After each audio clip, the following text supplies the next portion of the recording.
Gobierno de Navarra. Nafarroako gobernua.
Eta gaurkoan, konpartsak saioan, Irurzunera hurbildu gara, bertan Iker Alegre Santanderekin topatuko gara.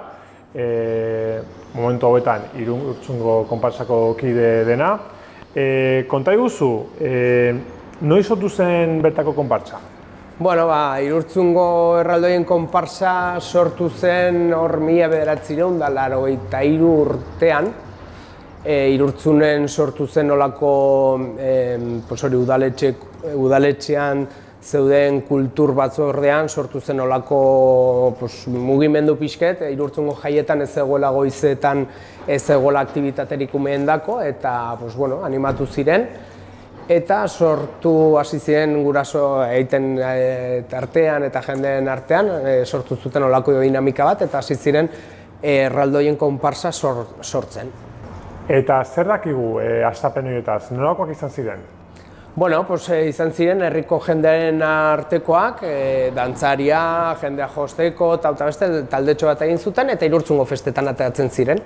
Irurtzungo festetan, pues, ateratzen ziren festa baldin baziren 5-6 egun, ateratzen ziren 3 egunetan. Eta helburu konkretu batekin sortu zen konpartsa? Bai, berez helburua zen goizak betetzeko normalen herriko festetan, bakizu, bazkariak, atxaldeko aktibitatek eta gauen parranda, baino goizak gelditzen ziren motzak, motzak edo ez zegoen aktibitaterik, eta nolabait betetzeko bere garaian sortu zirenean izan zen urte batzuk jaiotza asko egon zirela, ume txiki asko zeuden, orduan aldi berean goiz horiek animatzeko sortu zen erraldoi taldea eta hortan datza gautza, erraldoiak animatzea goizak eta umeak ere bai zerbaitez gozatzea festetan.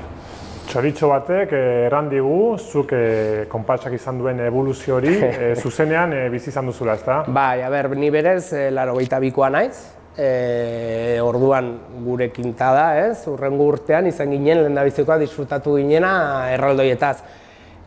Ni suertez, nire ama eta nire aita hasieratik konpartsa barruan egon ziren beste guraso eta beste jende asko bezala.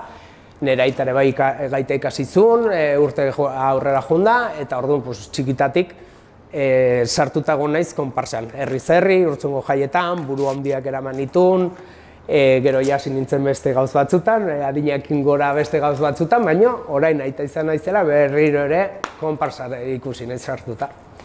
Orain konpartsak bizi duen errealitatean murgilduz eta bizi izan duenean, ze pertsonaia aukeratu ziren? Irurtzunen ikusi zuten nahi zutela hartu ordezola edozein personai, nahi zuten hemengo kultura edo personajek mitologiko bezala edo zer esana zeukaten hemengo lurrarekin. Orduan, bazegoen liburu bat, Amaia o los Vascos, el siglo VIII edo lako zerroi liburu bat, kondairak dela Sakanan, Amaia, García Jiménez, Petronila, bat ziren personai batzuk historikoki Euskal Herriko lehendabiziko erregeak izan zirenak, eta San Pedroko ermita, eta mintzatzen zituzten hemen inguruko, Sakana inguruko eta Irurtzunen bertan Biaizpetako tarteko istorioak. Orduan erabaki zuten personai onak izango zilera Irurtzungo erraldoiak izateko. Beraz, ikusten dugu lotura bat dagoela bertan aukeratutako pertsonaiak eta duzuen historia eta mitologiaren artean. Kontatuko zeniguke zeintzuk diren pixkat konpartsan dituzuen pertsonaiak eta horien ezaugarri edo historiaren zati txiki bat? Txiki bat, bai, luzea bai da eta interpretazio asko dauzke. Berez, lehendabizikoak izan ziren García Jiménez, eskonduzelako Amaiarekin, hauek izan ziren Euskal Herriko lehendabiziko erregeak. Amaia izan zen printzesa goda, eta berarekin eskontzen zena izango zen Euskal Herriko lehendabiziko erregea. Berez, Amaia eta García Jiménez elkarrekin eskondu ziren eta izendatu zituzten lehendabiziko Euskal Herriko erregek. Gero, hauekin lotuta badago Petronila. Petronila omen zen Amaiaren amaren lagun mina eta deitzen zioten La Loca de Etxeberri. Badaude kontu batzuk aurkitu zuela Amaiaren aitaren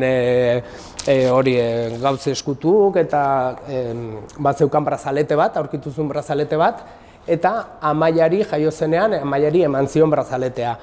Esaten du kondairak, bera Amaia ezagutu zuenean, orduan Petroninari zeukan buruko galera hoi, etorri zela bere onera, eta geroztik izan zen Amaiaren oso lagun mina eta Amaiaren babeslea edo. Eta azkeneko erregea izango zen Teodosio de Goñi. Teodosio de Goñi ere bai dauka harremana Sakanakin, berez Zaralarko mendizerran, sortu zelako historia. Teodosio de Goñi zen gizon bat, bere gurasoak hil zituela nahi gabe, pentsatzen bere emaztea ari zitzaiola adarra jartzen edo beste norbaitekin zegoela ohean. Orduan juntzen, hil zituen bere gurasok, eta zeukan lan pena horrekin, juntzen paparen gaino, papak jarri zion penitentzia bat, eta penitentzia hori izan zen Aralarren ibiltzea kate batzukin, gorputzan edo eskuak eta lotutak. Berez, bazebilen Aralarko mendizarran kateekin, bapaten agertu zitzaion herensugea, eta herensugea agertzerakoan, deitu zuen, San Miguelen bokatu egin zuen, San Miguel. San Miguelek lagundu zion, dragoia hil zuen, eta kateak kendu zizkion. Geroztik, daukagu San Miguel Aralarren, daukagu eliza, eta daukagu ermita, eta han ikusi daitezke kateak, eta hola. Orduan, erabat lotuta dago sakanakin, alde batetik García Jiménez eta San Pedro eskonduzelako Amaiakin eta beste, eta Teodosio Goñi, Aralarren, dragoiakin sortu zen historia hori. Eta horretaz gain, buruhandiak ere bai badituzu, ezta? Bai, badauzkagu 4 buruhandi eta herensugea eta zaldiko bat. Buruhandiak izango ziren Aitona, Kongitoa, orain daukagu Deabrua, bere garaian zen Pailazoa, eta Sorgine. Bere garaian egin ziren eta Kondoa eskolako gurasoen artean egin zituzten papelesko masakin, eta denborakin egin ziren berritu eta fibrarekin hobetu eta bere itxura. Eta orduan egin zen aldaketa hori, ez? Desagertu egin zen uste dutzela Deabrua, eta Pailazoa desagertu eta sortu zen Deabrua, uste dut izan zela. Eta aldi berean daukagu zaldikoa berez dela Amaiaren zaldia, Amaia bi ahizpetatik pasatzen zenean historio kondaria bat dago zaldi batekin zijoala, orduan zaldikoa izango zen bere zaldia, eta herensugea izango zen Teodosio Goñoren zaldia. Pixkat lotzeko erraldoien historiarekin batera. Konpartsak ia 40 urte ditu, imaginatzen dut ere bai, dituzuen pertsonen egilei dagokionez, hasieran norbaitek egingo zituela eta berrienak beste norbaitek, ez? Nontzuk izan dira egileak? Bai, egilea berez da Angel Azkona, guain gainera justo urte batzuk darama hemen ondoan bizitzen, oderitzen, berarekin kontaktuan jarri ziren bere garaian, erraldoiak sortzen zituelako eta eskulanetan ibiltzen zelako, berak egin ziguna izan zen moldeak, buruen moldeak, eta gero herriko auzolanean edo herriko jendeen artean egin ziren inasa fabrikan egin ziren perfilak atera erraldoiaren estruktura egiteko aluminiokin, eta Irurtzungo beste talde bat, berez emakumeak izan ziren gehienak, egin zutena izan ziren konfekzionatu arropak. Eta ezaugarri fisikoei dagokienez, pertsonaia hauek ze ezberdintasun dituzte beren hastapenetatik gaur egun arte? Diferentzia asko ez dago egia esan, arropak eta koloreak eta atera ziren liburu eta komiki batzuetaz, orduan historikoki edo informazio hori nolabat zegoen ez zen aldatu nahi, orduan mantendu dira kolorek eta itxurak eta gorpuzkera mantendu egin da, bai egin dena saiatu egin da lehendabiziko urtetan aurpegik fibra de vidrioa zena oso zakarra zen eta egin dena izan da hobetu eta pixka lisatu eta pixka guapagoak agertzeko eta aldi berean pisua kendu. Barruko estruktura aluminiozkoa zen bastante zakarra eta urteekin egin dena da aluminioi pixka landu gehiago eta pisua kendu. Ez asko ez da ere, baina zerbait kendu zaie. Eskertuko dute, ez, erabiltzaileek? Bai, eskertzen da bai egia esan. Eta Iker, kostu aldetik ere imaginatzen dut ezberdina dela, ez? Duela 40 urte eta gaur egun. Zenbat kosta izan da pertsonaiak, jantziak? Berez da berezia, zeren da anekdota, zeren dena egin zen herri auzolanen bezala, ez? Bai aluminioa ateatzen nien asatik, emakume taldea jostunak egin zituzten jantzik, orduan printzipioz, bere garaian izan zen berezia, zen pestetan, ez gaudela oia ohitutak, uste dut oialak balio izan zituztela 40.000 pesta, oingo ez dakitzen bat euro izango ziren, eta bai Azkonari bai pagatu zitzaizkiola 100.000 pesta. Bere garaian izango zela diru ez, strukturak egitea, eta baina beste guztian nola auzolanen egin zen, totalen kalkulatzen da, edo dago hor gordeta artxiboan, 150.000 peseta pagatu egin zirela erraldoien konparsa sortarazteko.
Eta elkarrizketarekin jarraituz, oraingoan Asier Oleaga Mateorekin elkartzen gara, bera ere Irurtzungo konpartsako kideena, berez bizkaitarra, orain Irurtzunen bizi dena. Oraingoan doinuak, dantza eta koreografia galdera blokera pasako gara. Bertako konpartsan ze doinu aukeratu eta dantzatzen duzue? Gehien bat dantza egiten dana da balsa eta pasakaiez. Bai, holan momentu berezietan egia da aurreskua eta jota ere egiten dela. Egia da aurreskua oso zaila dela eta oso momentu oso berezietan egiten dela. Hasiera batean egiten zana zen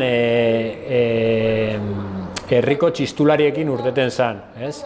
Eta gero igandeetan Tomas Diezen gaiteroekin. Hortik, musika eskolara hainbeste jende apuntatu zen, eta gaita ikasten hasi zian, eta sortu izan zen ere bai hor gaiteron talde majo bat. Eta olako egoretan laguntzen zuten bai erraldoien konparsa eta dantzetan. Orduan hemen zuen konpartsan gaitero taldea duzuela erran daiteke edo beraiek aparte funtzionatzen?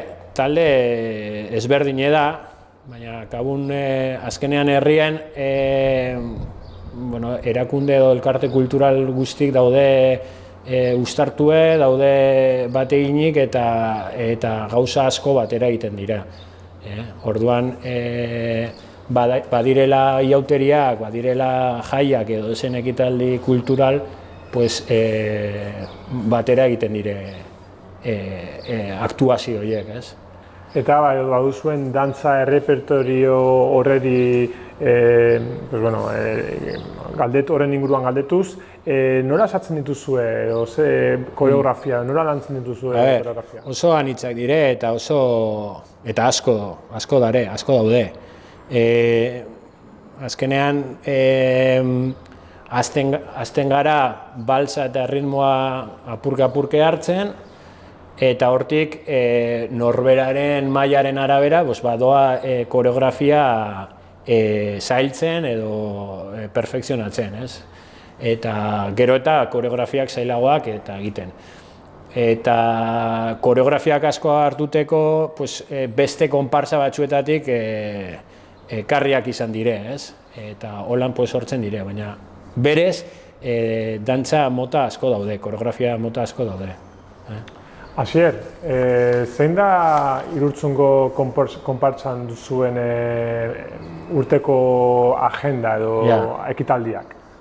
Orain asuntoa dago apurbe gainbera, porque akabun COVID-aren asuntoekin 2 urte utzean egon gare, eta gero gainera egon da belaunaldi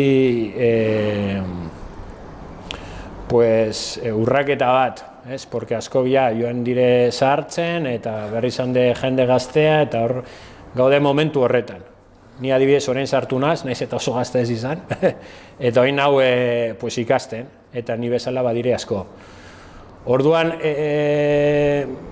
urten, data fijoa dire herriko jaietan.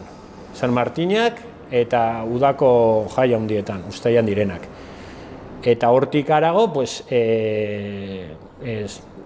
gure artean egin daikeguna, baina momentu honetan nahikoa dugu horiek bi data betetxarekin, eta beteko ditugu, baina ezin dugu gauza gehiago siniatu nunbait, porque oraindik ez daukagu olako fundamento oinarri bat, struktura. Gaur egun konparsa maila. Baina konpartsa berez, bertzenaz, leku parasta batean ibila izan da, ez? Bai, urte eta hamarkada hauetan egon dire leku askotan. Nafarroa berez iparratletik hegoaldera zeharkatu izan dabe, egon dira ere bai Zamoran, adibidez, Euskal Herritik kanpo, eta gero holan aipagarria bezala egin zen Iruñan, Peñen 125. urte hurrenari lotuz, egin zen horre egun berezia, baita Donostiko zutearen 200. urte hurrenare bai hor joan ziren, eta Eta bai, leku askotan egon dire. Beraz, beti ere herriko bestetan eta horretaz gain, Nafarroan barna, aukera ezberdinak ez, suertatzen dira.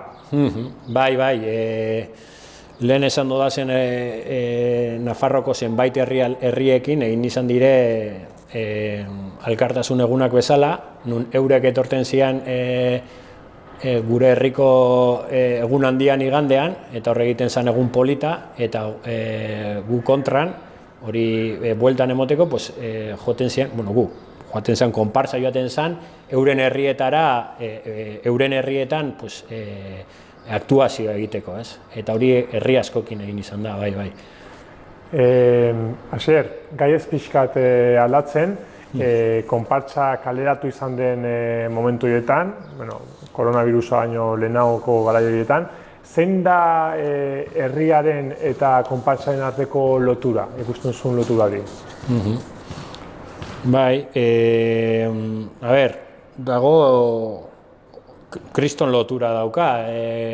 Azkenean batez be esango nuke txikien dako. Txikiek kriston ansietatea izaten dute eguna etortzen danean, eta goten dire bajeraren atarian ja itxoiten ia no zurten behar diren erraldoiak, eta horrek sortzen du kriston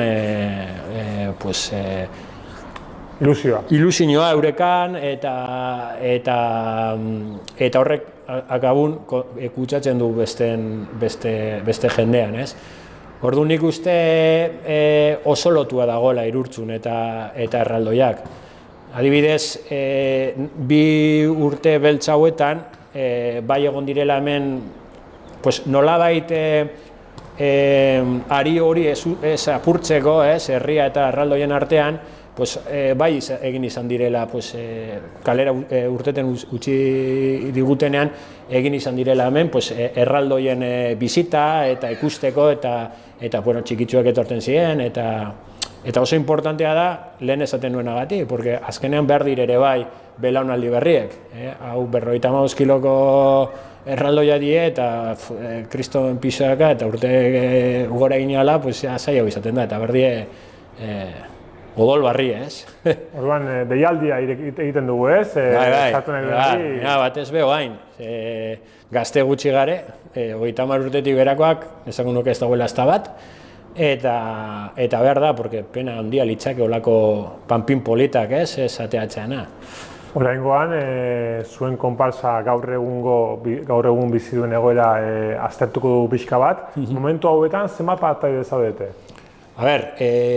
Elkartea orotara izango dira 40 bat, baina harinaz ez bakarrik dantzariak eta kilikiak, baita ere arduradunak,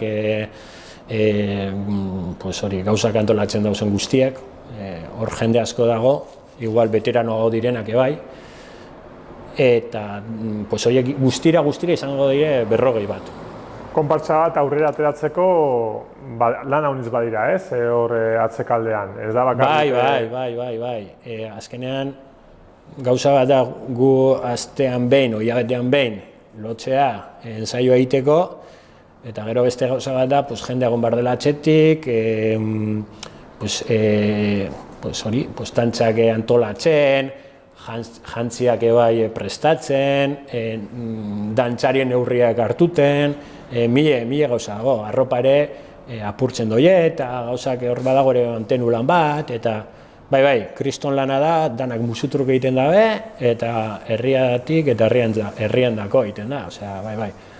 Asier, erraten da hasi berria edo ezaera dura haunitza hasi, nola izaten da ikaste prozesu hori, hastapen hori nola izaten dira hemen? Lehenengo nik uste bi alde dagozela. Era bat utzetik hasten baldin bazara, alde batetik da erraldoia jantzi, berarekin familiara izatu, ezagutu pisua, orek hartu, ibili, porque badire 55 kilo eta 3 metro terdi gutxi gorako garaiera duen monstro bat, eta orduan ez da gauza erreza mugitzeko.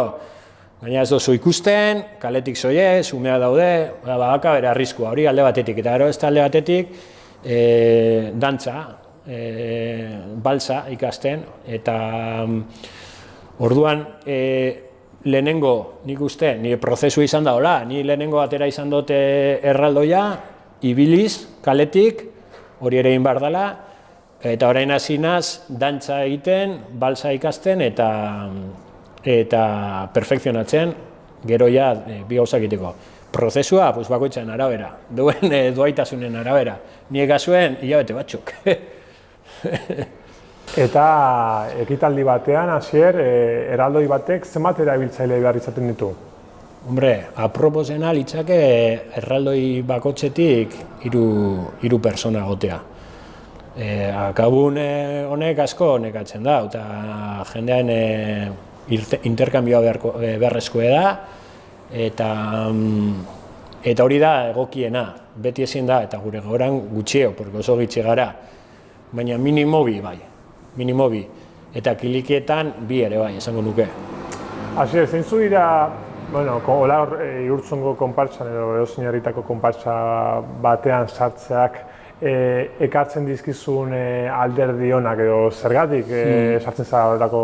Bueno, nire kasuan, personalki esango dizut behintzat, ni aspektu ezberdinak esan aldote, alde batetik ni herrian barrienaz, bueno, ia 4 urtera noie, baina oraindik berri sentitzen naz, eta bada modu bet jendarteratzeko, apurruet giroan sartuteko, eta, bueno, herriagatik zeo zer egiteko, ezta. Eta gero beste alde batetik, haur txikia dut, ikaragarri gustatzen jak erraldoiak, eta hori izan da beste motibo bat. Eta, pixkat, konpartsaren gaur egungo egoera azterketa horrekin bukatzeko, konpartsaren aurrekontua edo, finantzatzeko modua zein da? Honek konpartsak 2.000 euro besterik ez ditu jasotzen udaletxetik, aurrekontuetatik, eta horrekin bizirauten du. Ez du bestelako diru sarrerarik. Orduan, militantzia bat egon behar izaten da, ez? Bai, militantzia erabatekoa. Bai. Eta, ja pixkat elkarrizketarekin bukatzeko, zein da ikusten duzun onarpen soziala konpartsarekiko? Pues oso ondia. Nik uste ikusi dut bai kanpotik eta bai barrutik, eta erraldoia kalea urteten direnean, herria kalea urteten da, bai. Eta jendez lepo daude kale guztiak. Eta batez ere, lehen esan duten moduen, haur txikien dako izaten da oso egun esanguratsue, eta eurendako da, sobretodo handiena, bai. Jakingo zenuke erraten konpartsatik zeintzu diren pertsonaietan maitatuenak? Esango nuke Amaia dela maitatuena, pasak orain dela gitxi atera zan bai liburu bat, publikazio bat, non protagonista zen haur bat, neska bat, erraldoiekin hitz egiten zagoela, o erraldoi izan nahi zagoela, eta ordutik Petronila ere bada oso maitatua. Eta gero besteetan Deabrua oso maitatua da, nik uste denek daukiela euren jarraitzaileak. Publikoa, ez? Bai, publikoa denek daukie, nik esango nuke Amaia eta Petronila, ez? Eta orain bai bukatzeko, egingo zeniguke, pixkat etorkizunera begira, azken hausnarketa bat, noruntz joatea nahi duzuen konpartsa? Hombre, ambizioso izatea beti da ondo, ez? Hau bai litzake hurrengo ensaioan, hau publikatuta hurrengo egunean, hemen 20 urtetako kuadria hundie bat etortea, baina seguramente hori ez da gertatuko. Orduan momentuz, mantendu jaietan, hori minimo bezala, eta ia lortzen dugun jendeak kutsatzea, eta ez bada etorten 20 urteko kuadria oso bat, aber etorten den erdia.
Konta iguzu, zein da etorkizunera begira pixkat konpartsak dituen helburuak edo noruz joatea gustatuko ditzaizueke?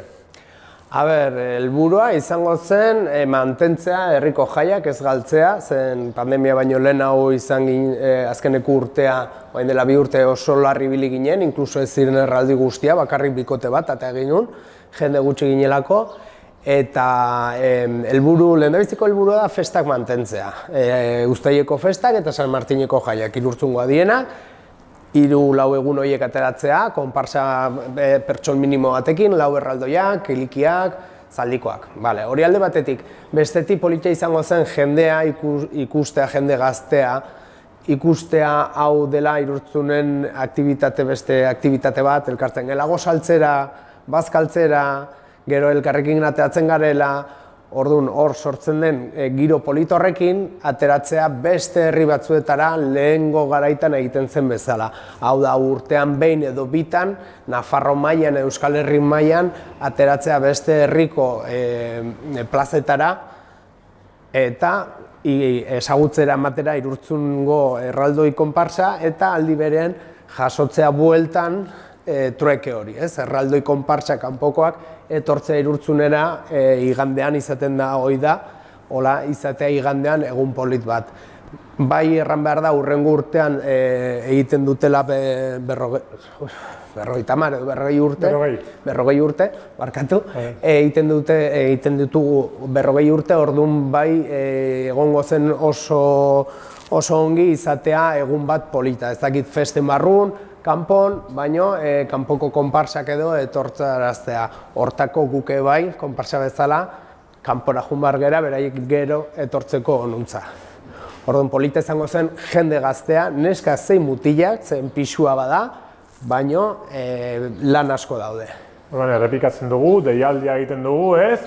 Bai, oso garrantzitsua da deialdia egitea, eta ez da astuna izatea, eta da gauz bat, denok gurasok izan behar gara, denok umeak izan gara, ikusten duzun postazun hori umeengan, urrengo 5-10 urtetan, aitak izan behar direnak, ikusi behar dute, beraiek ez baldin badute hartzen lan hori, urrengo urtetan galduko dela, eta bere umeak ez dutela izango olako aukerarik ezagutzeko gu ezagutu duen bezala erraldoiak. Orduan, pixkat hausnarketa denen artean egitea, ez bakarrik gizonezkoa dantzatzeko pixua daukatela, baizik eta dena, da dena, trafikoa moztu, edariatera, arropa josi, antolatu, ateak irekita dauzkagula mundu guztiai, Irurtzungo edo zein pertsonai, taldean sartzeko, eta bakoitzak alduena bere parte ematea. Eta horretaz gainera bai, taldean parte hartze horrek ere bai, bere alderdi positiboak dituela, talde pertenentzia... Bai, lehendabiziko gauza personalki, zu ikustea zerbait egiten zula, zure herriaren alde bestetik zure semeak edo zure ilobak edo zure inguruko kuadriakoen semeak posik ikustea, zuk egiten duzu lanangatik. Eta bestaldetik jai giroan gaudela, Irurtzungo festak, bazkari bat, gozari bat, zeinek ez du nahi kuadrian atera eta disfrutatu. Zer plano behago. Ederki Iker, hor utziko dugu, mila esker haunitz gaurkoan zuen ateak irekitzagatik, eta espero dugu urte haunitzez gehiago, bertze 40 urtez ere jarraitzea. Espero baietz. Esker mila zuei, hurrengo arte.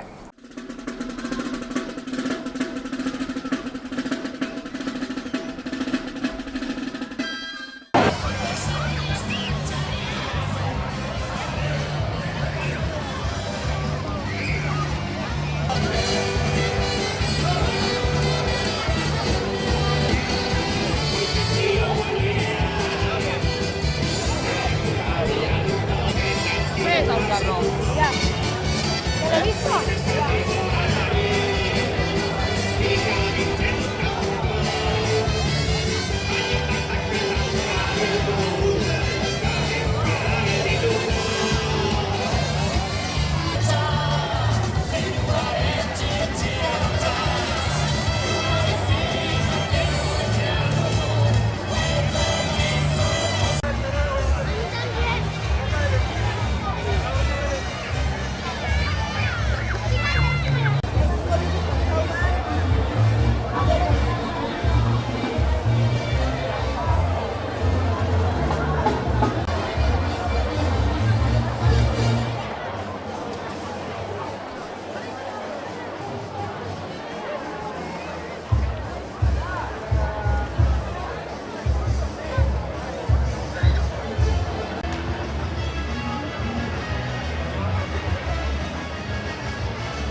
Irutako fiestas para todos y todas.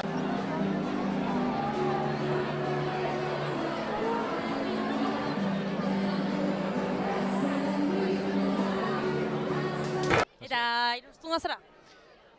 Adoptatu, bizkaitarrenaz, baina bai, 4 urte hemen bizten, bai. Eta, bueno, nola bizi dutuzue konpartxetatik iruztunga jaiak?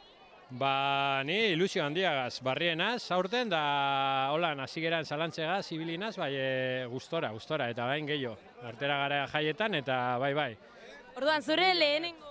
Urtea, bai, novato naz, bai. Eta ilusioz? Bai, erabat, errepikatzeko moduen, nago, bai.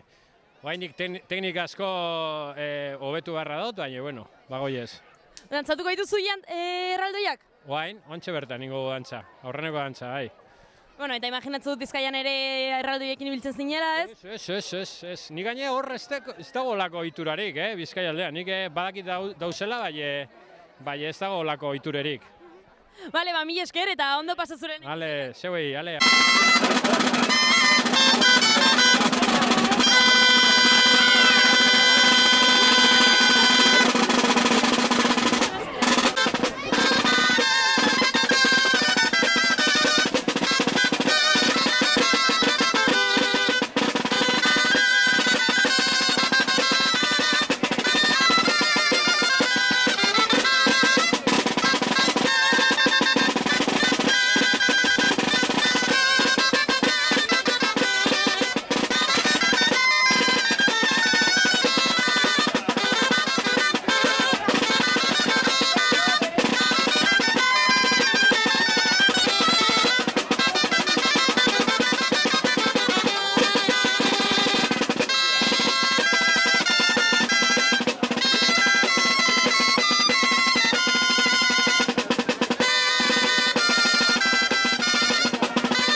duzu izena? Garat. Eta hemengo zara Irurtzungoa? Ez, gu Iruñetik gatoz, bueno, Barañainik. Eta beti jotzu zu hemen Irurtzun jaita? Ba, nik azken urteetan etorri naiz, baina taldean ikusi dut 25 urte gutxienez daramatzala ona etortzen. Imaginatzen dut beraz jai guztiak egingo dituzuela hemendik. Bai, bueno, badugu gaurkoa, badugu ere igandean etorriko dira beste herrietatik erraldoiak ere, beraz, bai, hemendik ibiliko gara. Eta ze gogoz hartu dituzu Irurtzungo jaiak? Bai, hombre, egia da, Iruñekoa izan da, San Ferminekin bagenuela hor, ez? Baina bai, eta orain datozen herri guztietako jaiak ere gogoz. Eta nabaritzen da Iruñetik kanpo egotzea, herri batzuetan jotzea, ze nahi guzu? Bueno, ezberdina da, ia da, Iruñekoa esagerazio bat dela, ez? Baina herri txikitan jotzeak ere badu beste xarma bat eta, bueno, Irurtzun edo herri askoz txikiagotan jotzen dugunean, badago beste giro bat. Bale, mil esker zuri!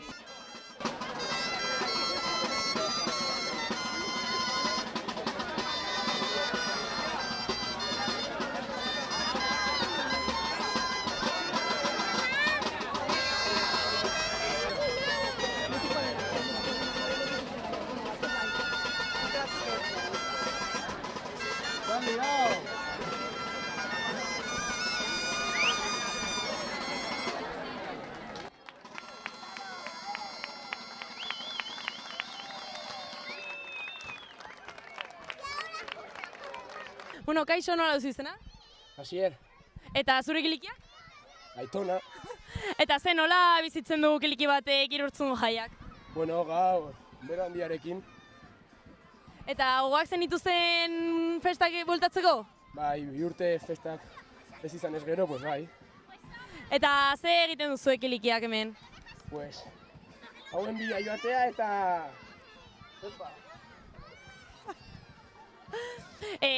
Zure lehen urtea da kiliki moduan? Ez da hirugarrena.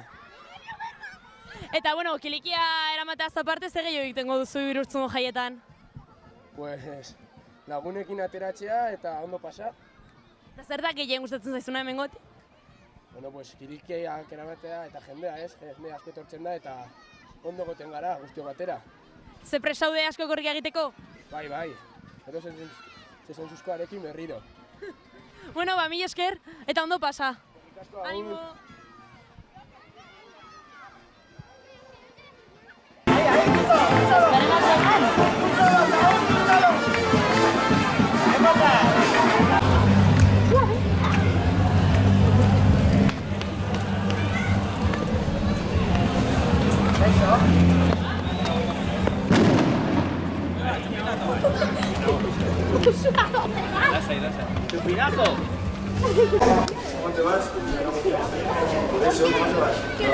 Kaixo, nola duzu izena? Kaixo, Leon, Amaia naiz. Eta Irurtzunga zara? Bai, Konpartxaren parte, ez ikusten dut. bai. Eta zein da zuen papera konpartxa laguntzen? Bueno, ba, gaude taldetxo bat, nolabait arduradunak deitzen gaituzte, baina hori, ba, pixka bat antolatzea dena, hori, antolatzea. Eta gogoz hartu dituzu Irurtzungo jaiak? Bai, bueno, hori, aspaldiko partez, ba, jairi gabe eta bai, oso gustora. Zer da gehien gustatzen zaizuna Irurtzungo jaietatik? Bueno, ba, jendearen partizipazioa. Osea, ikusten duzunez, hemen guztiak dira herriko hori taldeak, ez? Eta, bueno, bai dantzariak, bai erraldoiak, bai, osea, dira oso jai parte hartzaileak eta niretzat hori oso importantea da. Zenbat alitz ateratzen zara, bueno, ateratzen da konpartxa jaietan? Normalki 3 aldiz. Gaur izango zen lehenengo, osea, txupinazarekin batera, gero ostiral goizean eta igande goizean ere bai. Bale, ba, mila esker eta ondo pasa Irurtzungo jaietan, mila esker.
Gobierno de Navarra. Nafarroako Gobernua.